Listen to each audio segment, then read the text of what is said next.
Bom, pessoal, então o tema de hoje é a legislação urbana.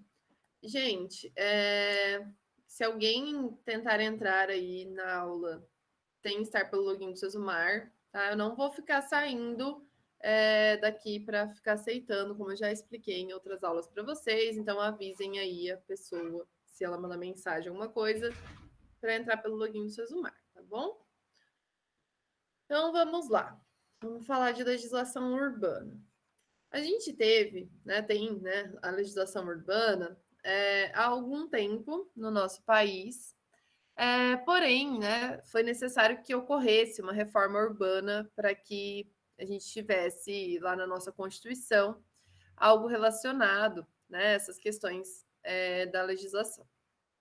Então, a gente teve alguns momentos, né, em que houve essa preocupação com essas questões urbanas, né, relacionadas à habitação, a desenvolvimento urbano, em que profissionais, arquitetos, urbanistas, engenheiros e até mesmo a própria população, né, buscava esse direito à cidade, né, que todos nós temos. Então, o primeiro momento foi um seminário de habitação e reforma urbana, foi promovido pelo IAB em 1963. Depois a gente tem um segundo momento ali. Tem alguma coisa?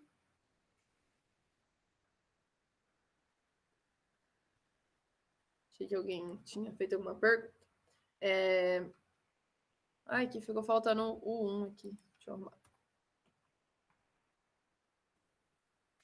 Então, no segundo momento, a gente tem os técnicos do governo federal desenvolvendo um projeto de lei do desenvolvimento urbano ali em 1977, 1983. E nos anos 80 começa um movimento nacional pela reforma urbana, onde além dos profissionais, a gente também tem uma participação popular.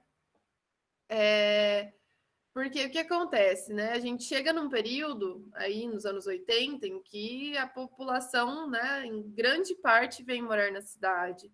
E aí essas pessoas, elas não têm, né, os seus direitos à infraestrutura e tudo mais, e aí elas começam a se revoltar com isso, né? E aí a gente tem então esse movimento nesse período. E aí com as reivindicações populares, né, e também, né, dos profissionais, ao longo da elaboração da Constituição Federal de 1988, a gente tem dois artigos que estão relacionados à legislação urbana, né? Que são os dois artigos do capítulo de política urbana. Então, são os artigos 182 e o artigo 183. Então, o que fala nesses artigos? Né? No artigo 182, estabelece que a política de desenvolvimento urbano ela deve ser executada pelo município, conforme diretrizes gerais que serão fixadas em lei. Então, isso daqui é o que está dizendo na Constituição. E aí nós vamos ver que essas diretrizes gerais, né, essa lei, vai ser o Estatuto da Cidade. Então, a Constituição ela dá ali os respaldos, né, do que deve ser feito, e aí a partir da Constituição são criadas as leis federais que vão colocar em prática aquilo que está na Constituição. Então, o objetivo dessa lei, né, é ordenar o pleno desenvolvimento das funções sociais da cidade, garantir o bem-estar dos habitantes, né, e aí definir que o instrumento básico da política urbana é o plano diretor. Né? Então, que os municípios deveriam desenvolver o seu plano diretor. Então, era necessário ainda nesse período que fosse desenvolvida a lei que o município teria como base para fazer o seu plano diretor.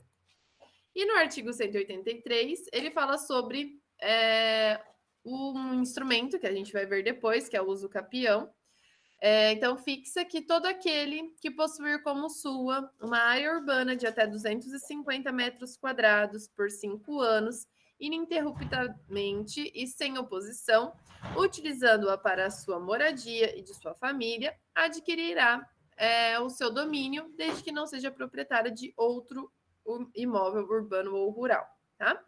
Então, isso depois aparece no Estatuto da Cidade como um instrumento, que é o uso capião, né, de imóvel urbano, que a gente vai falar mais para frente. Então, baseado, né, na Constituição, a gente tem o desenvolvimento do Estatuto da Cidade. Porém, ele demorou um bom tempo, né, para ficar pronto. Ele surge como projeto de lei em 89, um ano após a Constituição, mas ele só transforma-se em lei realmente em 2001, né? Então, a gente tem de 88 até 2001 sem a legislação que deveria ali, né, trazer as diretrizes para os municípios desenvolverem a sua política urbana.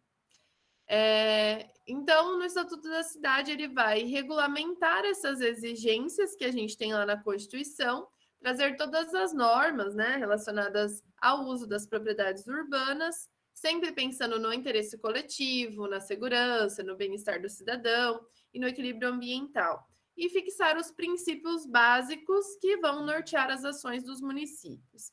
Um ponto importante, né, da gente pensar é que a propriedade urbana, né, a propriedade ali, ela é privada, porém, ela sempre tem que atender ao interesse coletivo. Então, é por isso que a gente tem as legislações, né? Por exemplo, o meu cliente ele vai chegar para mim lá e falar assim: eu tenho esse terreno aqui. Aí ele olha para mim e fala assim: olha, eu quero construir aqui um prédio de 18 andares. Eu vou olhar para ele e falar: não é bem assim, né? Nesse lugar aí que você tem o seu terreno, você não pode construir 18 andares, né? Ou ele vai falar assim para mim: olha, eu quero construir um barracão, quero ocupar 100% do terreno. Né? Não, você não pode ocupar 100% do terreno, você tem que ter, né, uma porcentagem que você pode ocupar, você tem a taxa de permeabilidade e tudo mais. Então, a gente não pode fazer o que a gente bem entender com o nosso terreno, com a nossa propriedade. A gente tem regras a seguir. E essas regras, essas diretrizes que são fixadas por cada município e que elas vêm lá no plano diretor, elas têm esse objetivo de que a propriedade ela tenha esse interesse coletivo, né? Que traga bem-estar a todos, né?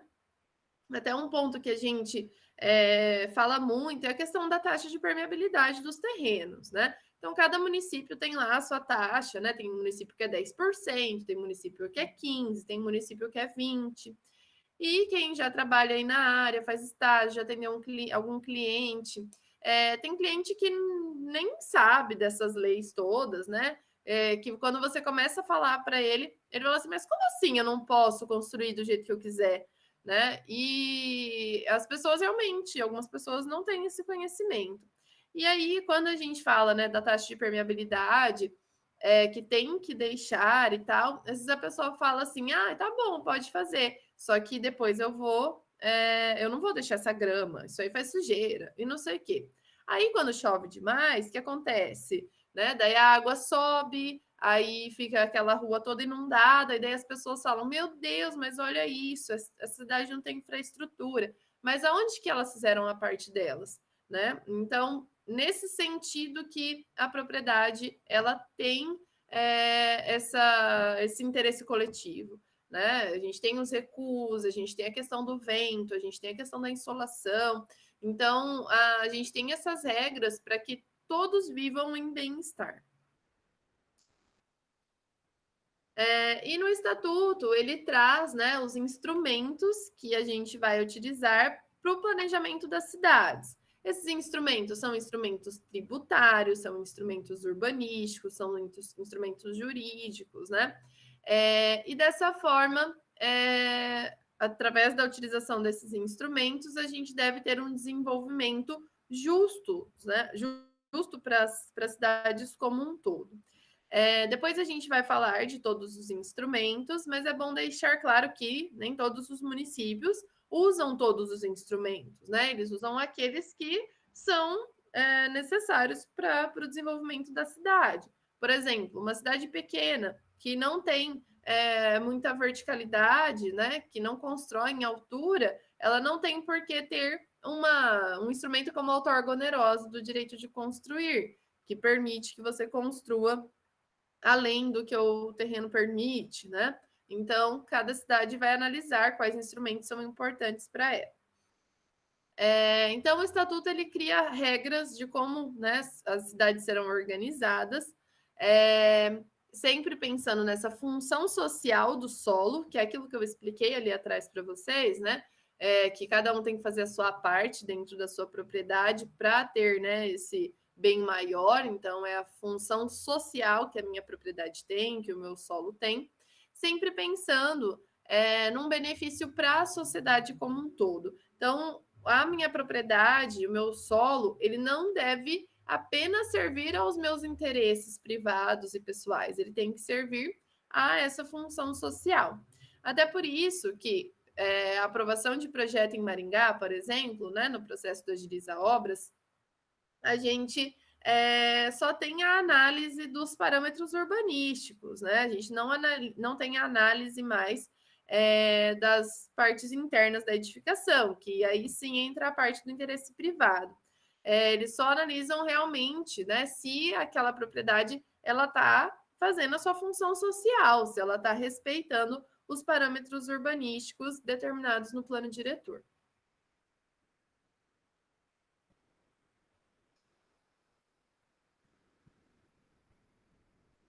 Então, nesse estatuto, a gente tem a regulamentação, né, de como vai ser o uso do solo urbano. Então, a gente tem, por exemplo, né, o IPTU progressivo, que é um instrumento, que depois a gente vai falar um pouquinho mais sobre ele, mas que se eu tenho lá um terreno ocioso, um terreno que é um vazio urbano, eu posso chegar a pagar 15%, né, no valor do terreno, nesse IPTU. Também trazer, né, a simplificação das legislações de parcelamento, de uso e ocupação do solo, né, para aumentar a oferta de lotes. Reafirma também a obrigatoriedade do poder público nessa, em prol do interesse coletivo, né, que é a ideia de distribuir de maneira igualitária os benefícios e os ônus do processo de urbanização, para que não se concentre, né, o investimento em determinadas áreas. Então, o que seria isso?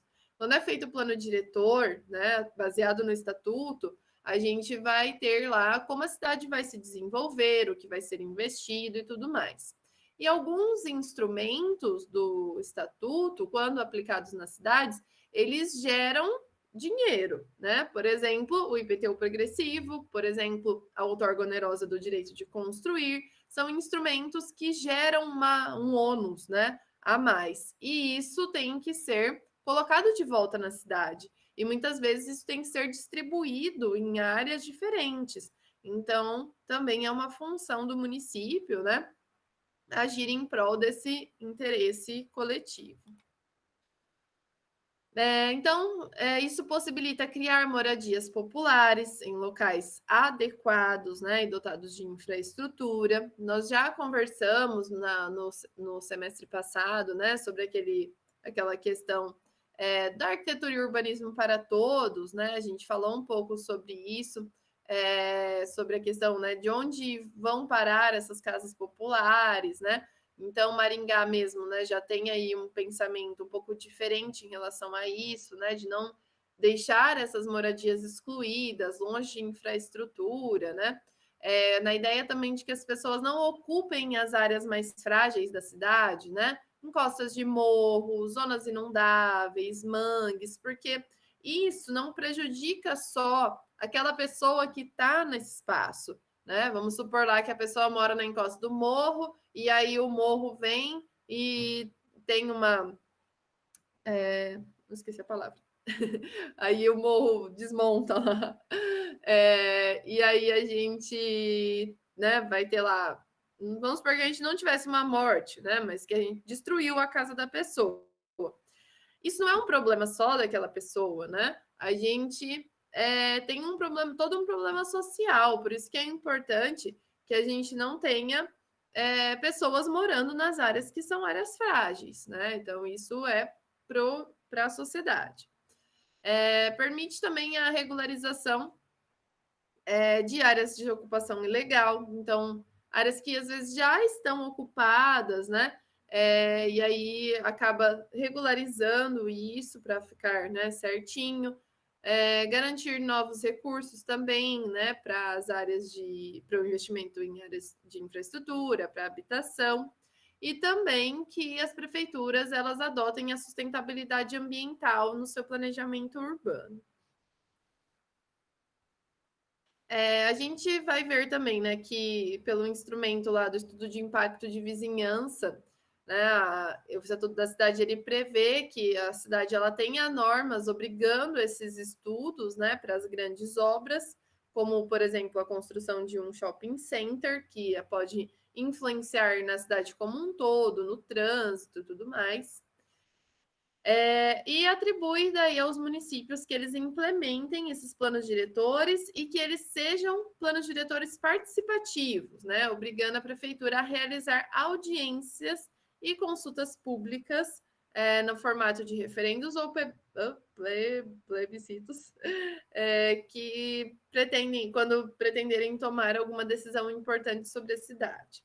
É claro que quem trabalha em prefeitura e tudo mais, né, pode ter aí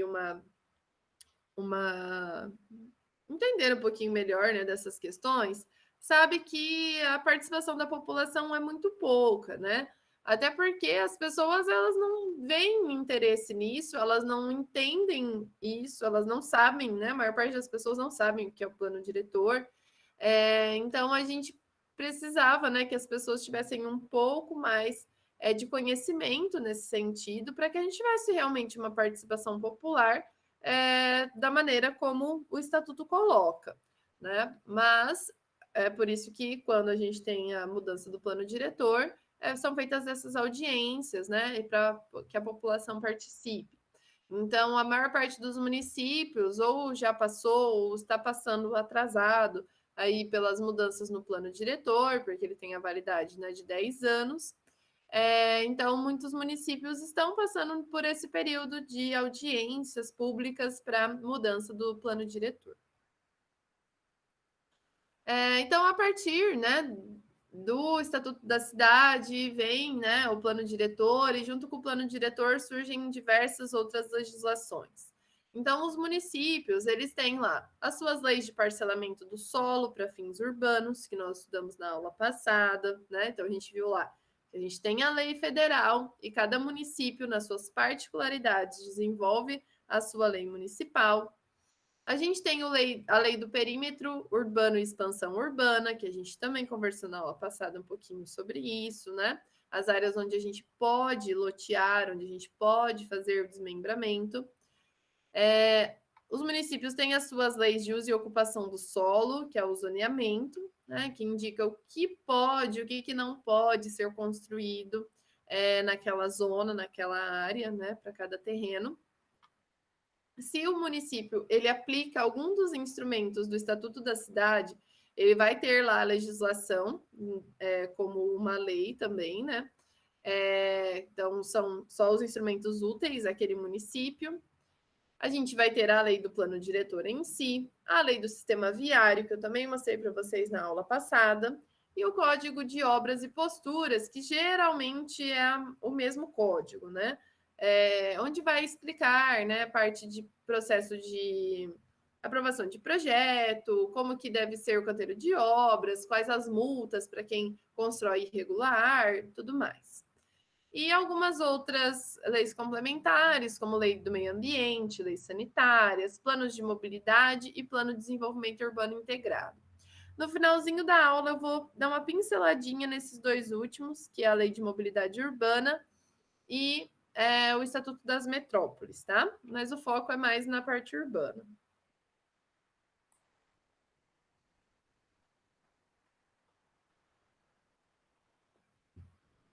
E aí, gente, a partir daquilo que está lá no Estatuto da Cidade, cada município vai desenvolver o seu plano diretor. Então, o plano diretor, ele é a peça básica da política de desenvolvimento e expansão urbana, de planejamento e gestão municipal.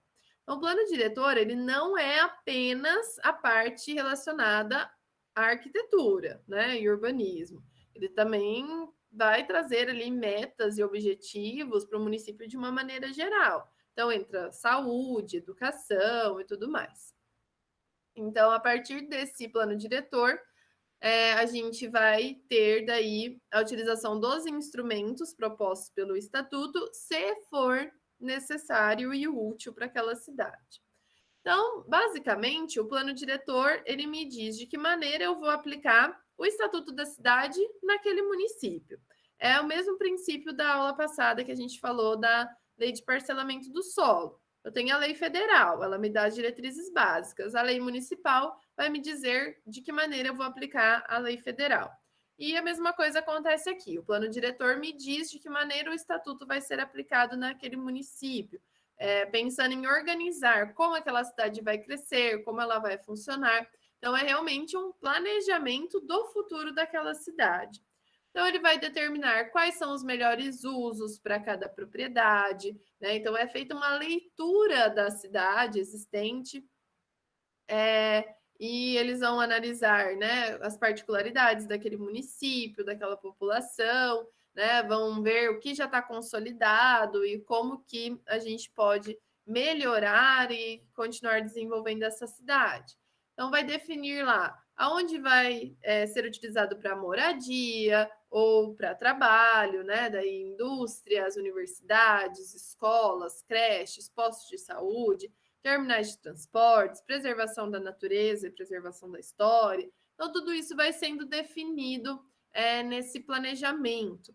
Então, o primeiro passo de um plano diretor é essa leitura, né? Então, eu conseguir identificar qual é a realidade desse município, né? Porque os planos diretores surgiram aí com os municípios já, já consolidados.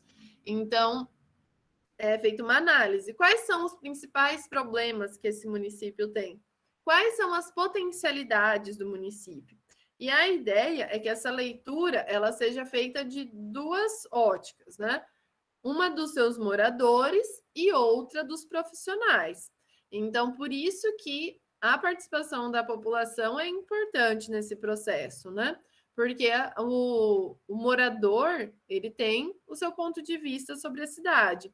E muitas vezes o profissional que vem para desenvolver o plano diretor, ele não é um morador da cidade, muitas vezes é uma equipe que vem de fora. Então, eles vão ter uma outra visão do município. Então, é importante a soma dessas duas leituras.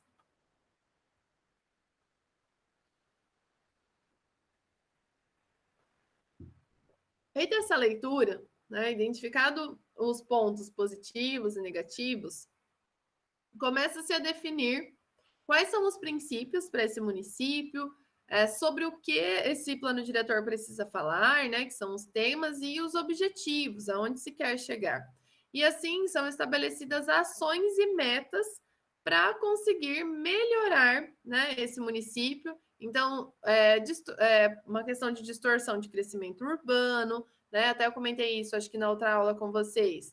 Muitas vezes a gente tem lá o centro da cidade e ela se desenvolve muito para um lado e não se desenvolve para o outro. Então, o plano diretor ele pode ajudar nesse sentido, né? Ajudar nessa distorção que aconteceu no crescimento urbano, para, né, ver os efeitos negativos que isso trouxe para o meio ambiente, tentar melhorar a qualidade de vida dos moradores. Então, essas diretrizes que são definidas no plano diretor, a ideia é que elas reflitam a realidade local.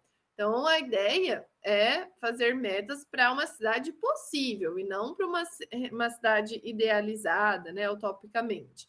Porque se eu quero criar a cidade mais perfeita do mundo e colocar metas e ações para isso, eu acabo só fazendo uma lista de boas intenções que não vão ser colocadas em prática.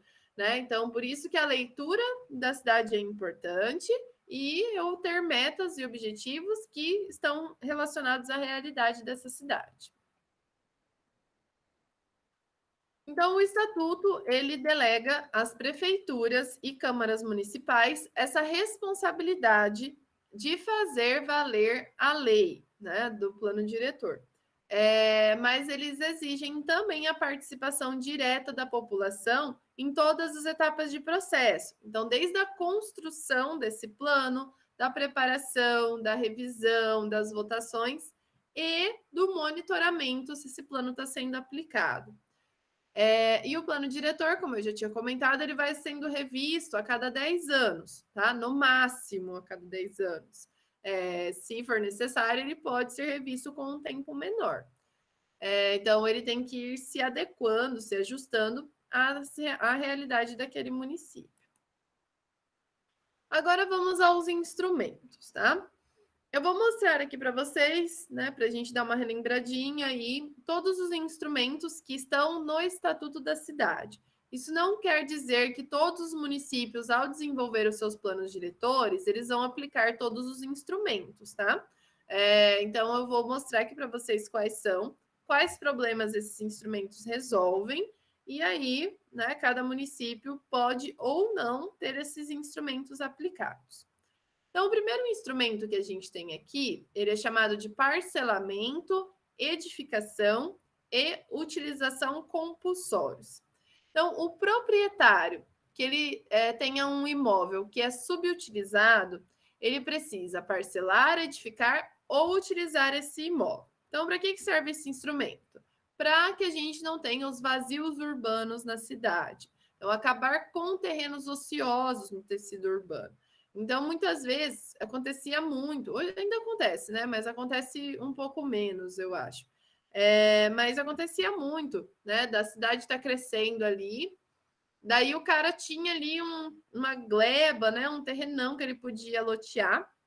O que ele fazia? Ele ficava esperando o vizinho, depois dele, lotear, para a infraestrutura precisar já passar pela gleba dele, para ele, né, dar uma valorizada, né, especular ali o valor do terreno dele. Tá? Então, a ideia desse instrumento é acabar com isso. Então, o proprietário que ele tem uma área, né, que está subutilizada dentro do tecido urbano, ele vai ser notificado pelo Poder Executivo Municipal para que ele cumpra, né, a sua obrigação de parcelar ou edificar ou utilizar esse imóvel que esteja ocioso. Aí, esse proprietário, ele, né, através desse instrumento, ele receberia essa notificação. Ele recebendo essa notificação, e ele não der um uso para sua propriedade, ele entra nesse outro instrumento aqui, que é o IPTU progressivo. Né? O IPTU progressivo seria uma punição para aquele proprietário que não está usando o seu terreno e não está dando uma função social para ele. Então, o valor do imposto ele vai aumentando a cada ano até chegar no valor de 15%, né, do valor do imóvel. Então, essa obrigação que ele tem de parcelar, edificar ou utilizar o terreno, ele precisa atender isso em até 5 anos. Então, até os 5 anos, o município ele vai mantendo essa cobrança de 15% do IPTU até que ele cumpra essa obrigação. E aí, se passaram os 5 anos com cobrança de IPTU progressivo e ele não cumpriu a sua obrigação de parcelar, edificar ou utilizar, o município ele pode utilizar esse terceiro instrumento, que é a desapropriação com pagamento em títulos, onde o município ele procede essa desapropriação do imóvel.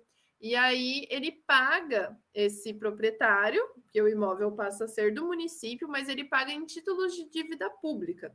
Então ele pode demorar lá anos para pagar esse terreno, né, essa propriedade para o proprietário dela. Então, esse seria, né, seriam os passos aí para que a gente acabasse com os terrenos ociosos no meio da cidade. Então, gente, é um instrumento que ele vai aparecer em alguns... Ai, tá passando sozinho. Em alguns municípios, em alguns planos diretores. Deixa eu tirar aqui para parar de passar sozinho. Nunca sei onde que tira, mas eu tirei tudo ali. Acho que vai parar. Então, a gente, né, tem o município que tem essa problemática, ele pode aplicar esses 3 instrumentos aí para diminuir os terrenos ociosos. Depois a gente tem o instrumento usucapião especial de imóvel urbano, que é o instrumento que está relacionado ao artigo 183, né, da Constituição. Então, o que diz lá nesse instrumento, né? Uma pessoa que vive há mais de 5 anos em um terreno que não é seu no papel pode conquistar a propriedade ou o direito de moradia. Então, para isso, né, a pessoa precisa seguir algumas regras. Então, ela tem que viver há mais de 5 anos nesse terreno, utilizando para sua moradia, né? Esse terreno ele pode ser um terreno privado, porém ele tem que estar abandonado pelo dono oficial. Esse dono nunca pode ter pedido para a pessoa sair, algo assim, nesse período dos 5 anos. A área do terreno não pode ser maior que 250 metros quadrados e essa família que mora ali, ela não pode ter outra moradia, tá? Outra propriedade. Então, dentro desses parâmetros, né, essa pessoa ela pode conquistar essa propriedade. Então, essa propriedade passaria a ser dessa pessoa que vive nesse período nessa propriedade. E a gente tem também uma outra forma de uso capião, que é chamado de uso capião especial coletiva, que é um uso capião que a gente tem que permite terrenos com metragem superior a 250 metros quadrados. Porém, nesse caso, a gente tem uma coletividade que adquire a titularidade de uma área. Então, o que seria isso? Vamos supor que eu tenho um terreno lá de 5.000 metros quadrados que foi ocupado por uma comunidade. Então, moram diversas famílias nesse terreno. E assim, moram de uma maneira que eu não consigo nem lotear aquele terreno, né? Então, a partir do uso capião especial coletivo, seguindo as demais regras, né, que a gente tem aí, é possível que essas pessoas elas também consigam adquirir essa propriedade, né, esse terreno para elas. E aí, no caso, fica tipo de um condomínio, né? Onde cada indivíduo tem uma fração ideal do terreno, né? Porque geralmente não é possível identificar qual terreno é de qual pessoa. Depois a gente tem o instrumento direito de superfície. Esse instrumento, ele permite que o proprietário do terreno urbano que não está edificado, subutilizado ou não utilizado, ele conceda a um outro particular, mediante um contrato, o direito de utilizar o solo, o subsolo ou o espaço aéreo do seu terreno, mas ele continua sendo proprietário. Então, gente, o que seria essa situação? Vamos supor que eu tenho lá um grande terreno no meio de Maringá, né, um vazio urbano, e eu não tenho condições de lotear ele, de construir alguma coisa lá, né, de utilizar esse terreno. Mas também não quero vender esse terreno, né? Só que eu preciso dar um uso para ele, eu posso ter sido notificada lá pela prefeitura.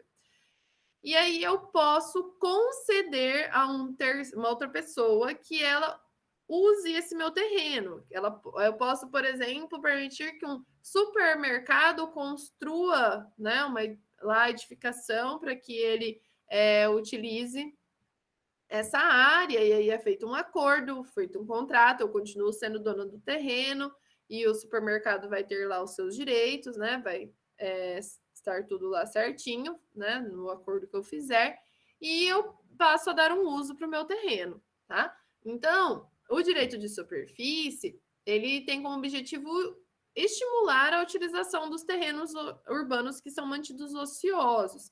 Então, ele também tem essa função de acabar com os terrenos vazios, né? Com os vazios urbanos. E de uma forma que o proprietário ele não precise, né, pagar o IPTU progressivo e tudo mais. Então, ele também entra nesse sentido, no mesmo sentido lá do IPTU progressivo, né, dos 3 primeiros instrumentos que a gente viu.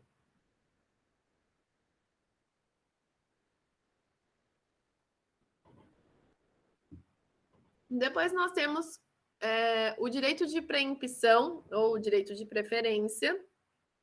Esse instrumento, na verdade, ele é utilizado pelo município. Então, vamos supor que o município ele tem interesse em adquirir um imóvel em uma determinada região. Pode ser que o município ele queira comprar um imóvel específico, como um imóvel que tem algum valor histórico, por exemplo, ou pode ser que ele precise comprar uma propriedade em uma determinada região da cidade para construir uma escola, por exemplo, tá?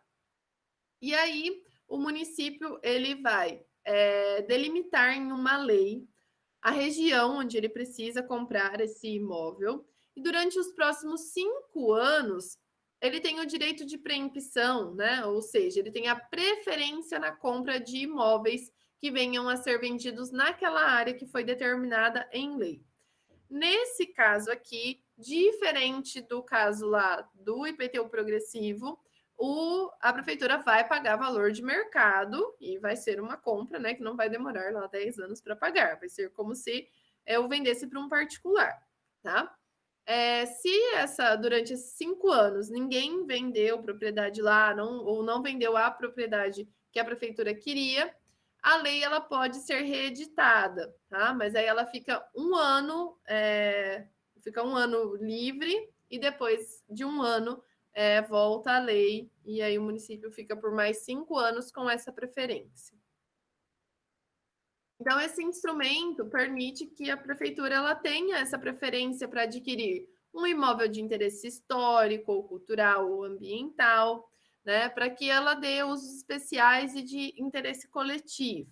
Também permite que ela adquira áreas para construir habitações populares, né, implantar outras atividades de lazer, de recreação. Então, se ela precisa de uma área livre, de uma praça, né, então sempre pensando em função social, pensando na coletividade. Depois a gente tem o instrumento outorga onerosa do direito de construir. Vocês já devem ter ouvido falar bastante dele, né? Quando a gente olha a legislação lá de Maringá, algumas zonas elas têm lá, né, os seus coeficientes com outorga e sem outorga. Então, a outorga onerosa ela permite que o proprietário ele construa acima do coeficiente que foi estipulado, né, para aquele terreno. Então, cada terreno tem ali, né, o quanto pode ser construído, quantos metros quadrados, quantos andares e tudo mais. E aí, a outorga onerosa, ela permite que a pessoa possa construir acima desse coeficiente. Só que, para isso, a pessoa ela vai ter que dar uma retribuição, né, em dinheiro para o município. Então, esse recurso que o município vai arrecadar com a outorga onerosa, ele vai ser utilizado para o bem coletivo. Então, ele deve ser aplicado na construção de habitações, regularização e reservas fundiárias, implantação de equipamentos comunitários, entre outros. E esse recurso, ele pode ser aplicado em qualquer área do município.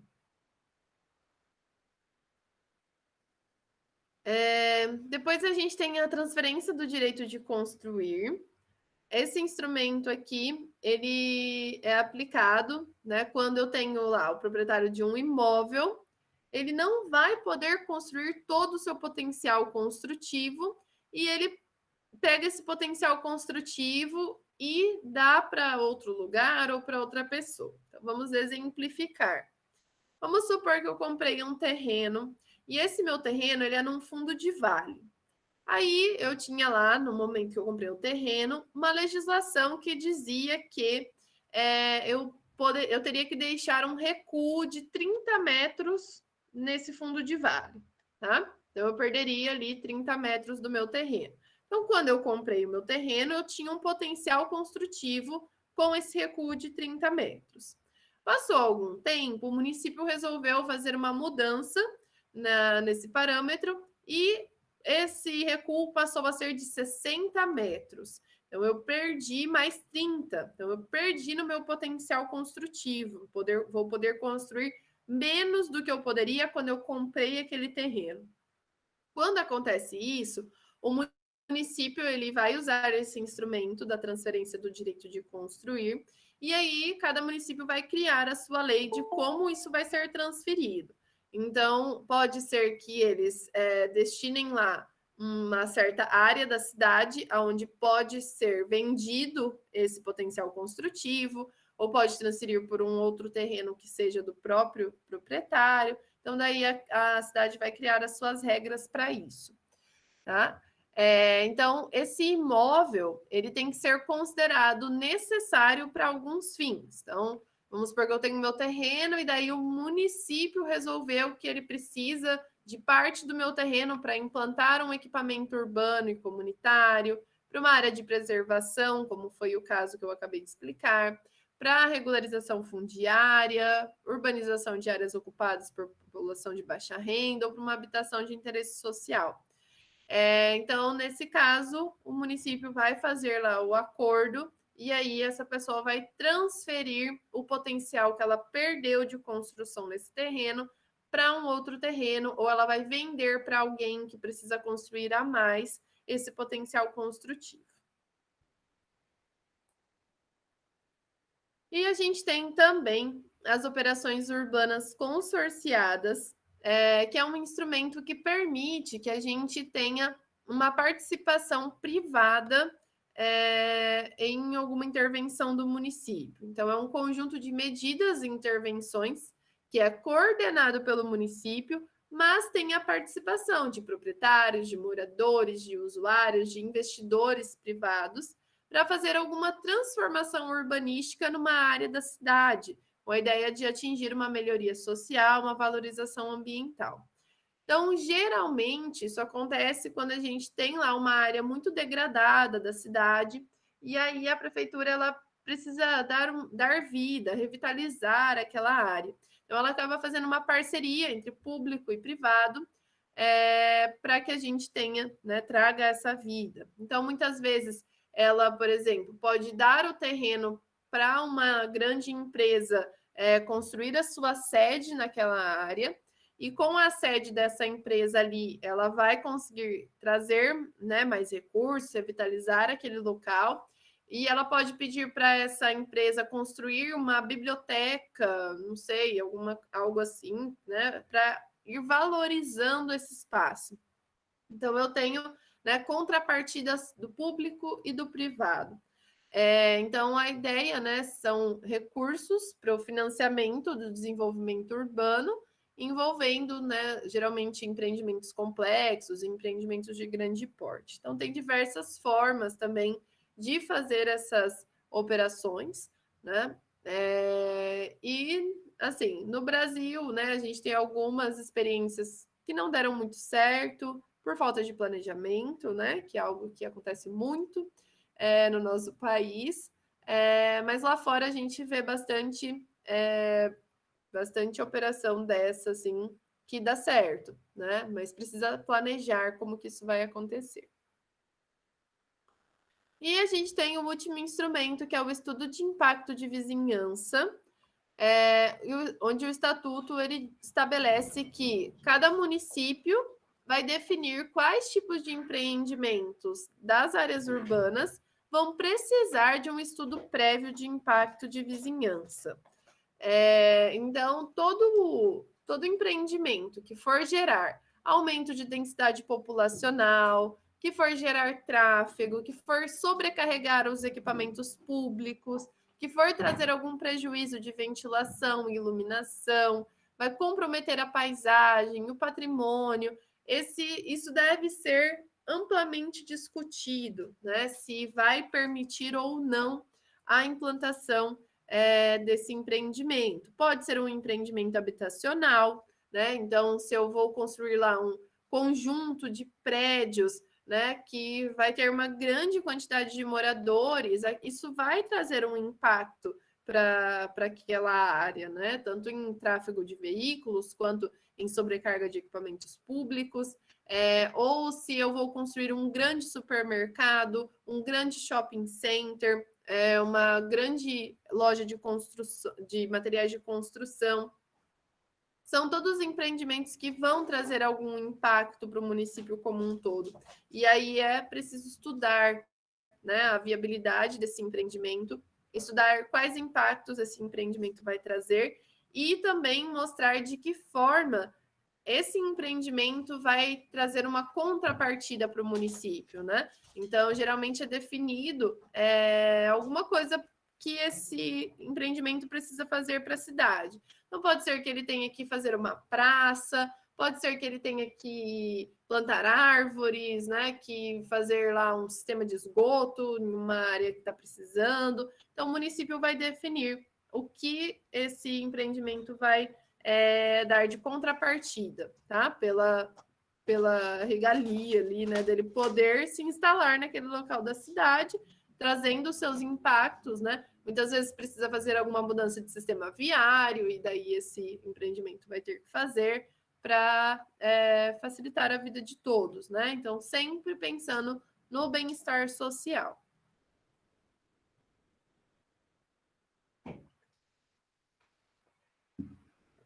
O estatuto também traz a questão das EIs, né, que são as zonas especiais de interesse social, que no plano diretor são reservados, né, terrenos, prédios, áreas com diversas funções. Então, por exemplo, pode ter lá, quando é feito o plano diretor, reserva as áreas aonde vai ser destinado para a moradia popular, né? Para uma área que já é ocupada, que precisa ser regularizada, vai determinar no plano diretor essa área.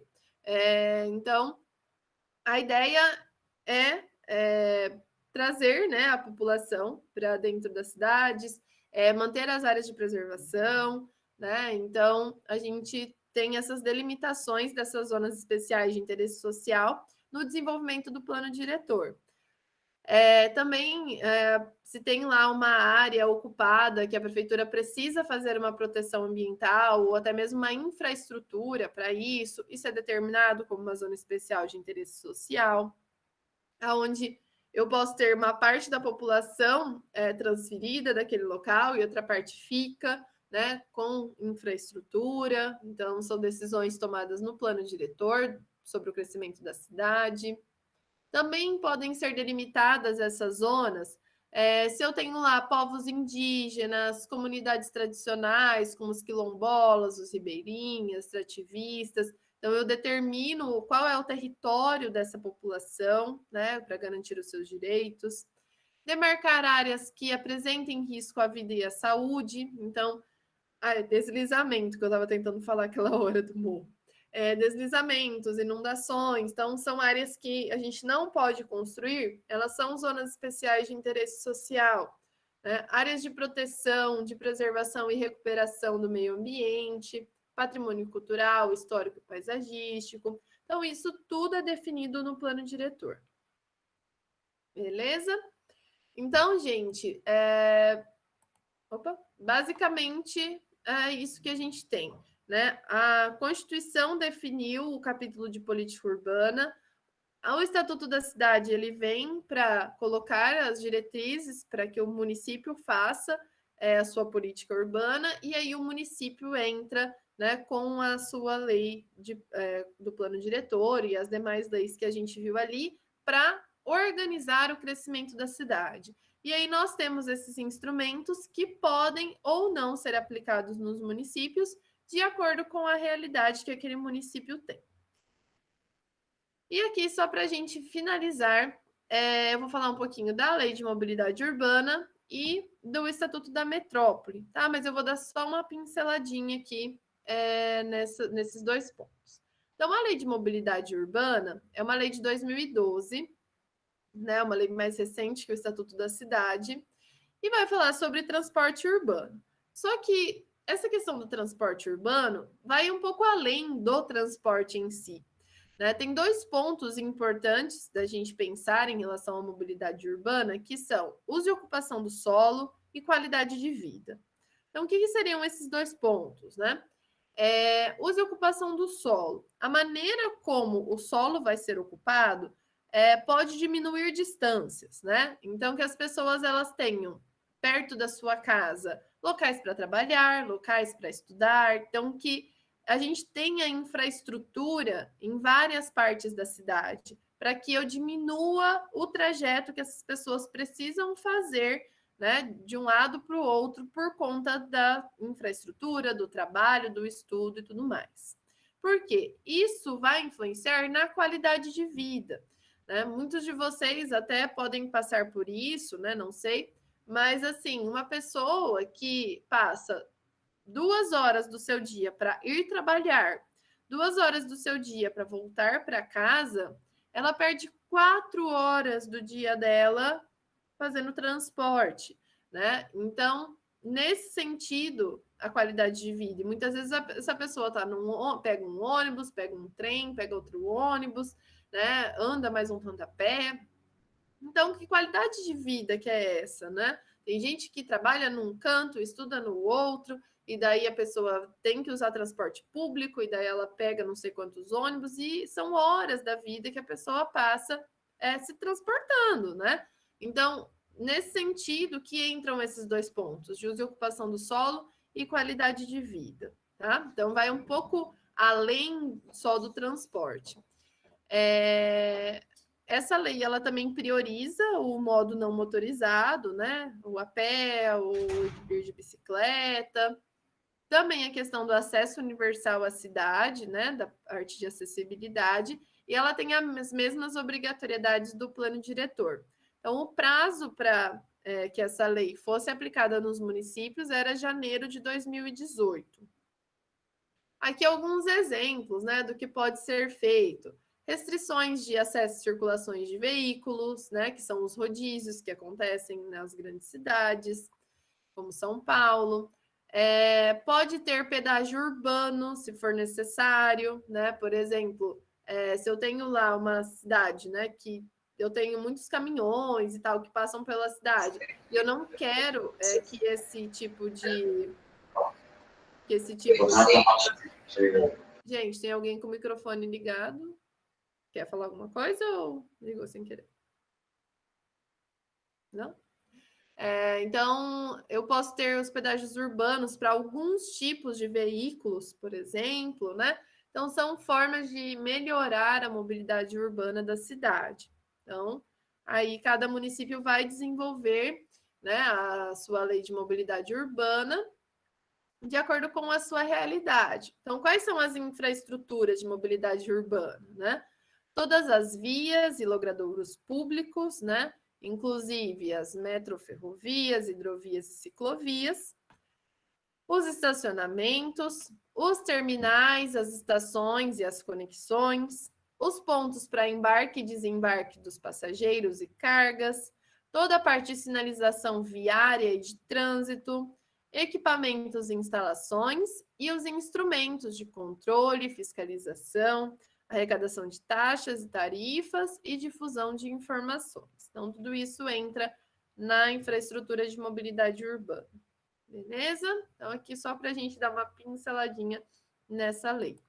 E agora, por último, o Estatuto da Metrópole, que é ainda mais recente do que a Lei de Mobilidade Urbana, é uma lei de 2015, que seria basicamente o Estatuto da Cidade, só que para a metrópole, para a região metropolitana. Então, ele vai trazer as diretrizes gerais para que seja feito o planejamento, a gestão e a execução das funções públicas de interesse comum das regiões metropolitanas, das aglomerações urbanas instituídas pelo Estado, né?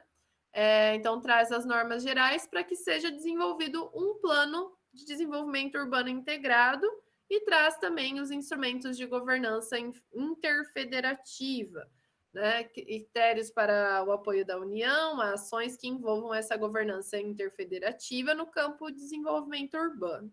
Essa parte do Estatuto da Metrópole ainda é algo, né, um pouco complicado da gente parar para analisar como que isso está sendo colocado em prática, né?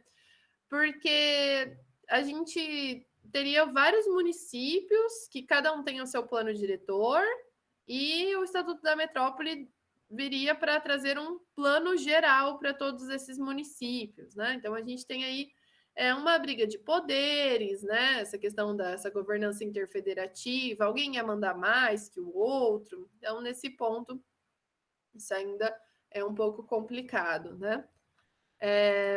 E nós estamos aqui, né? Não sei se todos vocês estão dentro dessa área aqui no momento, mas Maringá, né, é uma região metropolitana, Então, eu, nesse momento, estou aqui, ó, em Mandaguari. Então, a gente tem toda essa região aqui que faz parte, né, dessa aglomeração e que foi instituído como a região metropolitana de Maringá, tá? Então, aqui a gente percebe que, por exemplo, né? Deixa eu só voltar aqui um pouquinho. Paysandu, Maringá e Sarandi estão bem pertinho aqui, tá vendo? E a gente vai ver como eles realmente formam uma grande aglomeração, que não é tão visível com as demais cidades, né? Então, o desenvolvimento de Maringá com Sarandi e Paysandu tem uma ligação muito grande, né? Então, vejam aqui, ó, quando a gente olha, né, aqui no Google, a gente tem essa, né, o município aqui de Maringá, a área urbana, né? E aqui a gente não consegue nem saber onde termina Maringá e onde começa Sarandi, né? Paysandu é um pouquinho mais afastado, né, do que Sarandi, mas são cidades praticamente ali, né, totalmente aglomeradas. Então, o crescimento de uma influencia diretamente no crescimento da outra. Por isso que é importante que tivesse, né, esse plano de desenvolvimento integrado. Mas ainda, né, de qualquer forma, os planos diretores eles estão desencontrados, né? Então teria que ser algo que desenvolvesse tudo isso junto, né? Para que a gente tivesse objetivos iguais e tudo mais. Beleza, gente? Então, esse é o nosso último conteúdo. Vocês têm alguma dúvida, alguma pergunta?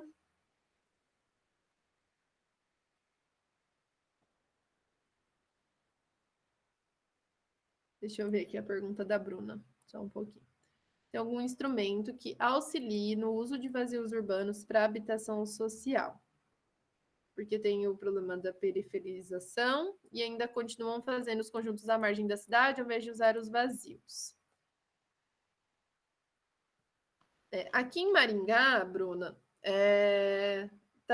estão tendo, né, diversos debates e tal para ter essa mudança, né? Porque quando a gente pegava lá o mapa de Maringá e via onde estava, né, definido para as habitações de interesse social, a gente só tinha terrenos realmente periféricos, né? Mas a gente já está tendo uma mudança aí nesse sentido de reservar terrenos mais centrais para as habitações de interesse social, pelo menos em Maringá. Né? Agora, não são todos os municípios que têm essa consciência e essa mudança. Mas a gente tenta tá acontecendo isso, pelo menos na cidade de Maringá, porque realmente é uma problemática muito grande, né? A gente coloca as pessoas que mais precisam de infraestrutura longe de toda a infraestrutura, não faz sentido. Né? Até uma questão importante no instrumento das operações urbanas consorciadas, quando é feita essa operação urbana, vamos supor que ali onde está construindo o centro cívico ali, né, fosse uma operação urbana uma operação urbana consorciada, né?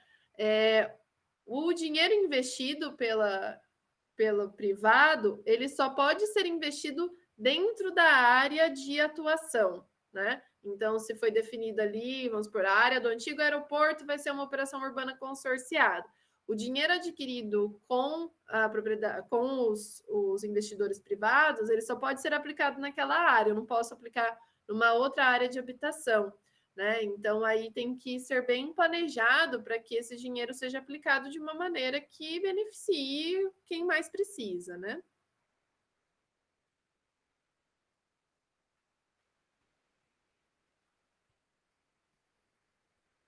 A Ana Cláudia está perguntando dos slides. Eu vou colocar o slide lá no estúdio. Eu não coloquei mesmo. Dessa aula da semana passada, eu não coloquei. Eu já vou gerar o PDF aqui e já coloco lá para vocês, tá?